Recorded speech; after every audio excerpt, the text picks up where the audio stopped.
All right, so we are joined from Austin, Texas by Taylor Lucas. Thank you so much for filling in for us last second here. We have a room full here at Velma Jackson High School. We're talking about the marketing career cluster, and we're recording this for our friends at Madison Central, Rosa Scott, Germantown High School, Ridgeland High School, and for our YouTube channel. And you are a digital media marketing manager, doing all kind of stuff in marketing, and we've looked at your website, and I'll let you talk more about that. But the most interesting thing I think is that, and we'll talk about this first, is that you did not jump right into the college and traditional career route. You chose to go to the military, and I think it's important that we spend at least a little bit of time talking about how that helps you and how it can be beneficial for some of our young people, because I think there's a lot of misnomers. So I'll let you tell us how it started and how you got to this point, but we want to hear about that military experience. Awesome. Perfect. So I went to a small high school in rural Louisiana. Had always planned to just go to college right after high school and do the track there. My senior year, my dad got diagnosed with cancer. So all of our college money went to pay for his medical bills and to help our family. So I had to figure out something, and I explored a few different routes. I took about a year off after high school to just figure out, okay, well, I'll be a waitress for a little while. I'll save money and go to college, and nothing was really panning out the way that I wanted it to. So someone suggested that it was actually really funny. They suggested that I join the Air Force because I could never make it in the Army. So I joined the Army instead. So I spent about 8 years in the Army, 4 years active duty, and 4 years on the reserve team. And while I was in the Army, I traveled all over. I lived in Germany. I lived all over the United States. And I got my marketing degree online while I was traveling because I wasn't ever stationary long enough to do any ground schools. So I got my degree online. And then once I was in the reserve track, that's when I started doing internships and then joining the marketing field. Now that's awesome. Now, while you were in the Army, and again, I think it's important for people to realize that all the stuff we see on TV is cool and all, but a very minuscule amount of the Army is kick down doors, blow stuff up, and shoot them up and kill people. Now, if you want to get into that and you join the Army, yeah, they can find a spot for you. But the overwhelming majority of MOS classifications are non-combat. So talk a little bit about what your training was and how that prepared you. And then on top of that, you were able to go and get a degree online for virtually nothing. Yep. Yeah. So I was actually a paralegal specialist. So it's very different than being a paralegal on the civilian side. I actually got to interview criminals or people accused of crimes. I actually got to go to crime scenes and collect evidence. When you're in military justice, it's very different than being out in the real world. So that was really fun. But I think the majority of what prepared me for the rest of my career and what I got into later was just the responsibility of it all. Like, you start in the military, you're a teenager, you don't know what you're going to do, you don't want to listen to authority. I did not want to listen to authority, but absolutely not. So having the military with like being punctual, being responsible, taking ownership for your actions, making sure that everything you do is in on time, because that's someone's life that you're handling. Like, we're making cases to either kick you out of the military or send you to jail. So you're handling their lives. So you have to make sure that your ducks are in a row, that you're organized, and that you're treating every case as if it's of the utmost importance. Absolutely. So that responsibility and that organization is real, and those people skills as well. You have to have a lot of people skills. So the empathy you develop and the understanding of different people from different backgrounds and different races and nationalities and cultures, that take it into marketing is a big deal, because you have to be able to tell what your consumers want, when they want it, all over the US and not just in a particular area.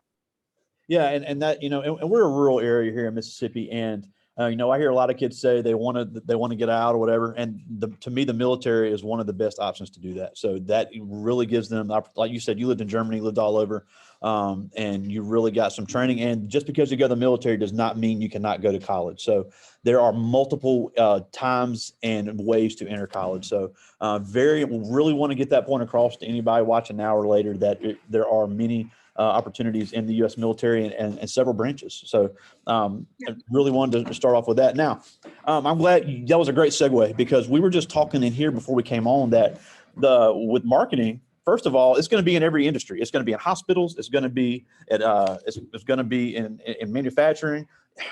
Hold on one second. All right, sorry about that. So what we were saying is that marketing is in every industry. It is in healthcare, it's in IT, it's in manufacturing, it's at McDonald's. So Mhm. the skills are very transferable. Now you may have to learn a vocabulary of a new industry, obviously some new policies, but and obviously new technology. But we're looking at your website. You guys are involved in multiple industries and who you're marketing for. So Yeah. before we start, before we get into the technology bit of it, tell us a little bit about what MRM does and how you're serving customers. Because, like you said, the customer is the most important part when it comes to the client having to sell a product. Yep. So MRM is actually my third agency, and they're primarily focused, like each agency you'll go to. So normally, I'll back up a little bit because there's a little bit of a nuance to working in an agency. So when you start your marketing career and you start going into this field or the digital media field, everyone always has a client they want to work for. They're like, I want to work for Gucci, or I want to work for McDonald's, or I want to work for this place or this place. And actually, my first client ever that you mentioned it was McDonald's. So I did the social media for McDonald's in the central United States. Oh, cool. So everyone wants to do a certain thing with a certain client. But what they don't realize is that the nuance behind it is that every client or every big company has an agency of record. So I always implore people to step out of the mindset that you want to work for a particular client and go agency side, where you can develop a list of clientele and you can have vastly different experiences. So my first agency was very B2C focused. So I had McDonald's, which was, selling McDonald's products to consumers and getting them to buy Shamrock Shakes and the McRib and all this fun stuff.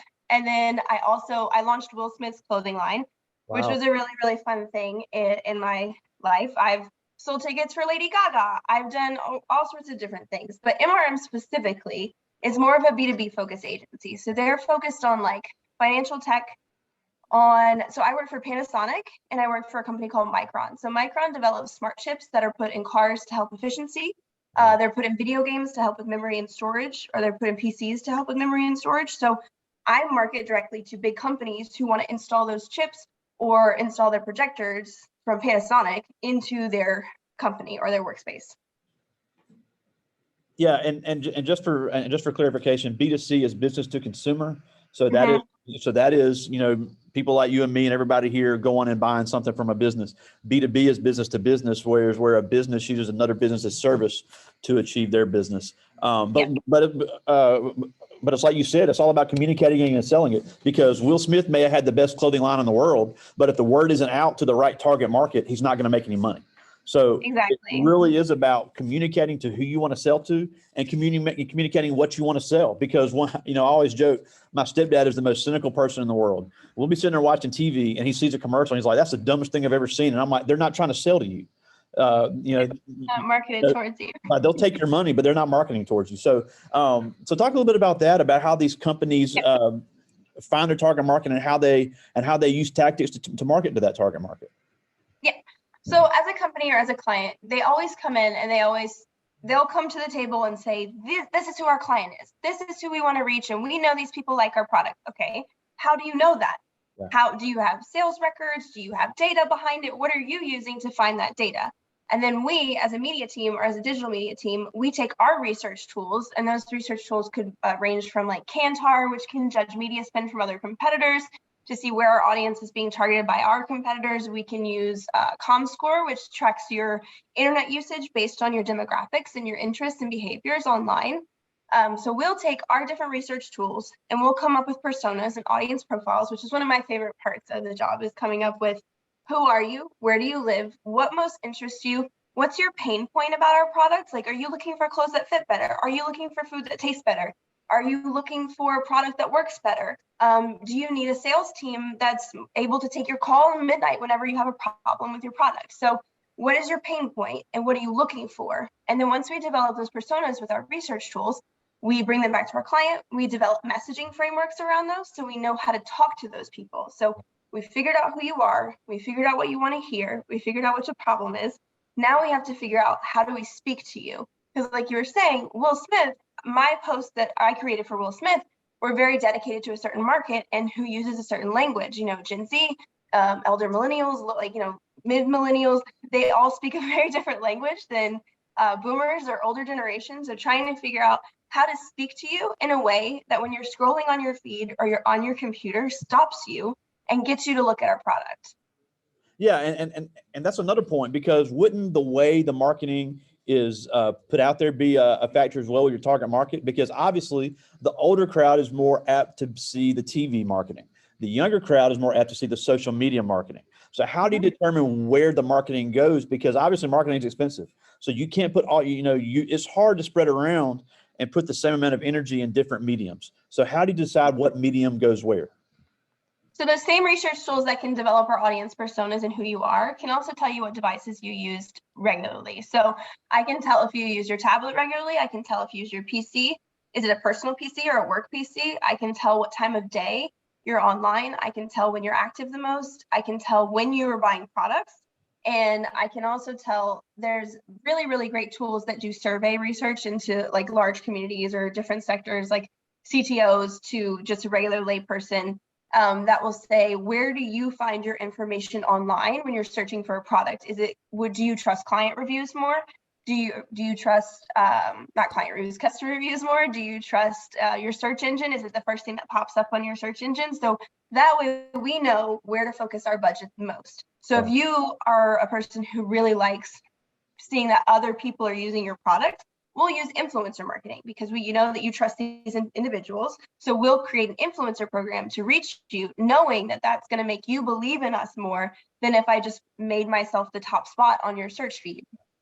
Yeah, because you can be in the top spot, but if your content sucks, no one's going to buy it. Yeah. So it really is a balance in that. Now, like I said, we have a digital media academy here on campus at Velma Jackson, and we also have one at Madison Central in our district as well. So we have kids that are getting great digital media experience now. They're able to get Adobe Suite, and they're using Photoshop. I mean, just all kind of cool stuff. But what is some of the technology that you use when you are creating this content? So we have been very lucky to have our creative teams in-house. So they do use Photoshop. A lot of big agencies or even smaller agencies will have a dedicated creative team. So what I like to let a lot of people coming into the industry know is that you don't have to know how to do it all. It's better if you have some sort of understanding of how the technology works. Like if you know how Creator Studio works, and if you know how to quickly edit a photo or resize the photo, that's going to go a long way. But you'll typically have a team that have studied in that area, that have learned the digital graphics and things like that can create the content for you. You just have to know on the marketing side what type of content to put in there to be able to let them know, I think they want to see people of this nationality, of this gender, doing this with this product, so that you can inform the content. So it's more about strategically knowing what it's supposed to look like versus using the technology to actually create it. Yeah, and I also think it's important. It's important to state that even if you're not a marketing professional, having marketing skills makes you a great employee in any field. Because I used to be in cell phone sales. Now I didn't enjoy it, but I was good at it because I knew my product. I knew how to reach certain. I knew, if I had a certain age person coming there, they're going to have to be sold a different way than an 18-year-old. So you have, having those skills in any industry, whether you're working at a tire shop or a hair store, having those marketing and sales skills can make you a good employee in any field. Now, as far as your team, and this is what I wanted to talk about this as well. Obviously, you have your marketing team, and y'all create y'all stuff for these clients and things. What are if someone wanted to get into this, what are the education levels that you see with marketing professionals that would be most useful, or is it more about having the technology and sales experience? Actually a combination of both. And then coming from the online school, I had to overcome, I think it was really interesting when I started my career, I had to overcome a lot of obstacles and a lot of discrimination against my degree, and prove myself with technical skills versus my degree. So I think that it's moving away from that post-COVID to where when we're looking at resumes, I'm not looking to see if you have your bachelor's degree. I'm looking to see if you have implementation expertise. Do you have expertise in PR? Do you have any internships on your resume? So internships are a really big deal, whether it's paid or unpaid. Having that experience to where the terminology, or how to utilize the different devices that we're using, or how marketing works and how to speak to consumers. Having that internship under your belt is something that I gravitate more towards if I'm choosing an employee on my team, versus you having a specific marketing degree. It's never going to go away that people are probably going to choose people who have bachelor's degrees in marketing, But I think post-COVID, given online school having this huge resurgence, I think that it's going to start turning those tables to where you just need to find the internship, prove your passion, and have that on your resume to be able to show I care about this. Yeah. And I care about people who care about my industry more than I care about someone who went to school for 4 years. Yeah, and on top of that, and that's a great point, because on top of that, while the degree is important, they also have the American Marketing, the AMA, American Marketing Association. So if somebody wanted to get a marketing degree, all these colleges in Mississippi have that, where they could get those internships while they're still in school. So that way they have the degree, then they have the experience, and that makes them even a better candidate. Or even on the even if they want to do the community college route, Mississippi has a great community college system. They can have an associate's in marketing. They can still join AMA, get the experience working in the marketing field, and they're a very attractive candidate. And at 20 years old, they can work full time in the industry. Yep. I got my first job with my associate's degree only. And then when I was working my first internship, I finished with my bachelor's degree. But my first job, an internship, was with an associate's, and it was just going into the interview and saying, I love this. I'm of the social media generation. I really want to prove that this is something that I can do. And I think having, like you said, the marketing skills is outside of just the knowledge of marketing and what it is. It's more of a people skill. So being able to tell them, like, I'm an empathetic person. I can see what people are feeling. I can put myself in the shoes of other people who I may not have the same life experiences of. And I can say, okay, well, I see what you're feeling in this moment. So how do I market to you when you're feeling this way to capture that attention and to capture you into our sales funnel? Yeah, and the people skills and sales skills are just cannot be overestimated at all. In my opinion, I think it's the most important skill a person can have, because if you can you can make the best product in the world, but if you can't sell it, you're not going to make any money for anybody. Now, before I get to some of the students' questions, we've talked a little bit about the technology that you've learned, and I think it's important to understand also, back to the military. Right now, the military in any branch has some of the most cutting edge technology you could ever work with. So I think having that experience could also be useful, learning the market like you did, learning the marketing while you're in them, because they have a marketing team in the military. Every branch has marketers. They're creating content for websites. They're creating content for flyers for that the recruiters use. They have publications. So you can get that experience in the military while you're getting paid and getting some of the most cutting edge technology in the world. I did. I developed our website for the JAG offices that I was working for. So having the skills and those knowledge, and I think what's most important is using your passion to learn the things that you need to on your own.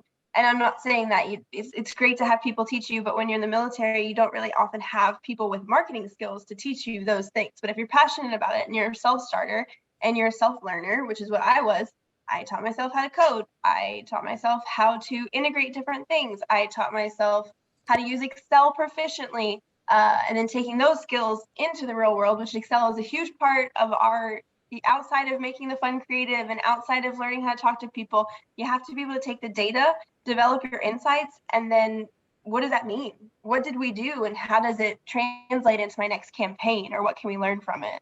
Yeah, and these kids get so mad because we tried to use the Microsoft Office a lot, and they don't understand how big a deal that is to at least be familiar with it.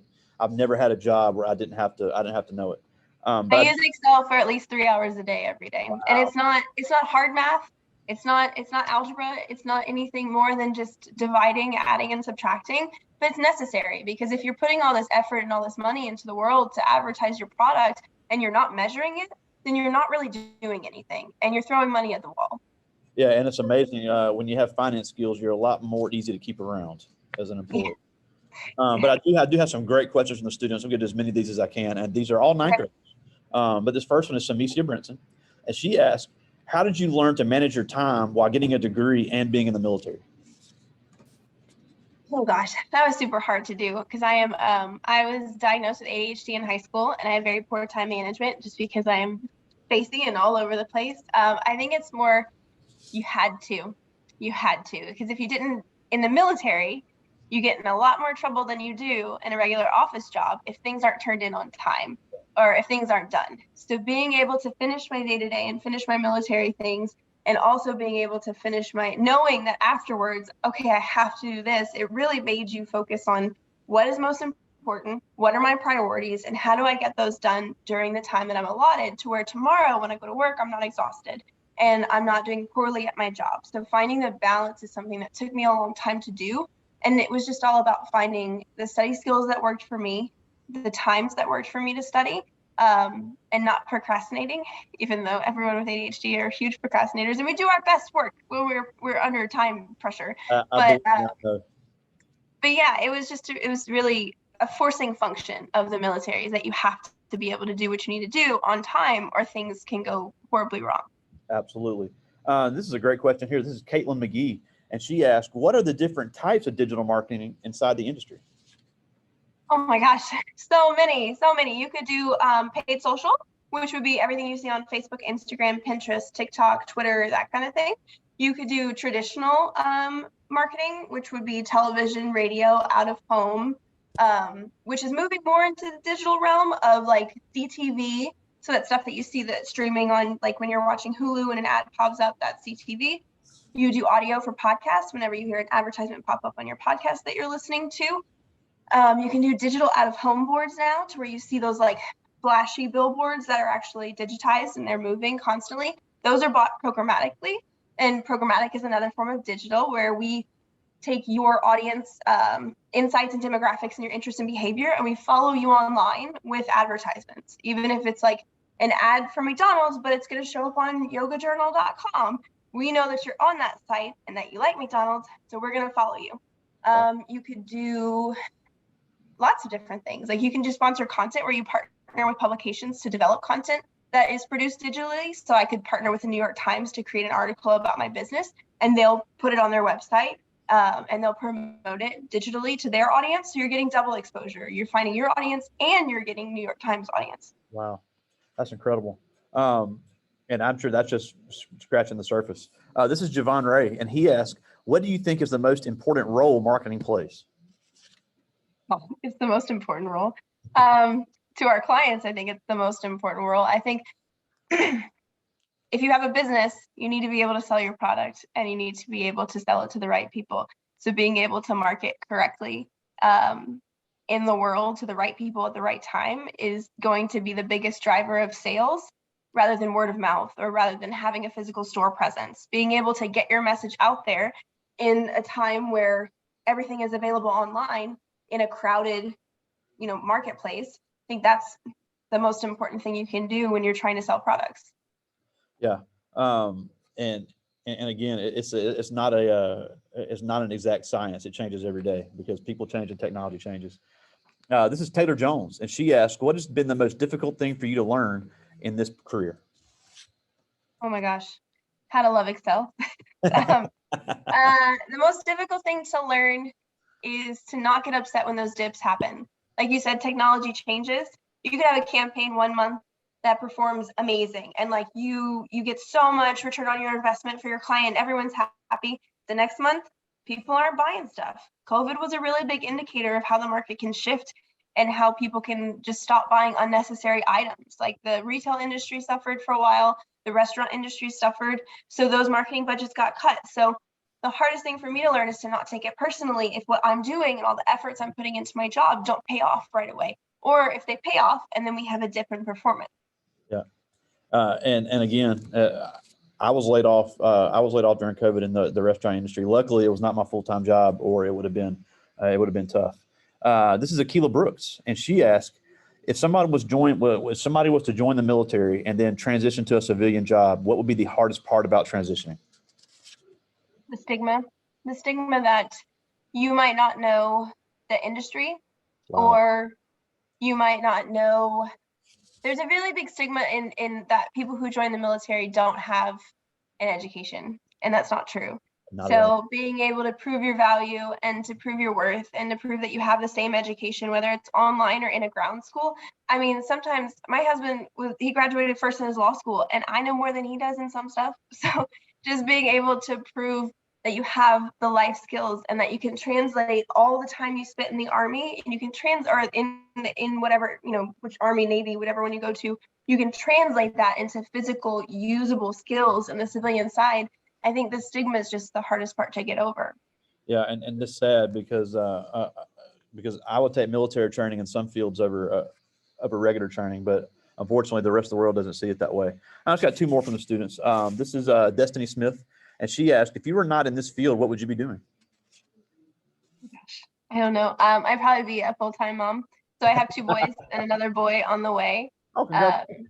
Yeah, thank you. And I love my kids, so I'd probably just stay at home with them. I feel more proud when I have both, when I have my working career and I have my mother career, because I feel like my boys should see me working and they should see me happy and passionate and contributing to society in that way. Not that stay-at-home moms don't. They have a harder job than I do, but that would probably be what I would be doing.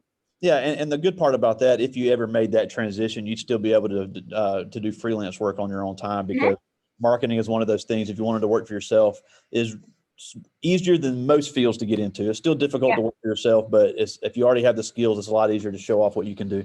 I just got one more from the students. This is Stephen Taylor, and he asked, "What's the strangest thing you encountered while you were in the Army?" I was in the Army. Oh my gosh. Well, whenever you're a paralegal, you're exposed to a lot of good and bad things, weird crimes, like weird things people do, like stealing, or the things that they steal, or just not showing up, or, like they would rather sleep in than go and work out in the morning. Like, I would think there's a lot of things that I probably can't talk about that's recorded, but it's, the weirdest thing was just the things people do to get out of training, like lying or making up random stories, that kind of thing. But and I'm sure the entertainment was constant every day. Oh my God. But we're almost out of time, and we thank you so much for joining us, especially on short notice. And please give Dustin my best. I haven't seen him in a while, but he is such a great guy. But before we go, it's just an amazing your story that you had, where you had a tragedy in your family, and you used that to overcome and face obstacles that every young person is going to face. I don't care what color you are. I don't care where you live in this country. You're going to have to deal with obstacles, and it's amazing that you were able to turn your family tragedy into a great career and to one that served our country. So what advice can you give these young people, even if they don't ever want to go into marketing or don't want to go to the military, when those obstacles come, how can they overcome them? Don't let anybody tell you no. Don't let anyone tell you that you're not good enough or not smart enough or not capable enough, because they don't know you. Like when they told me join the Air Force because you can't join the Army, that same person got kicked out of the Army 3 years later. So no one knows your journey except for you.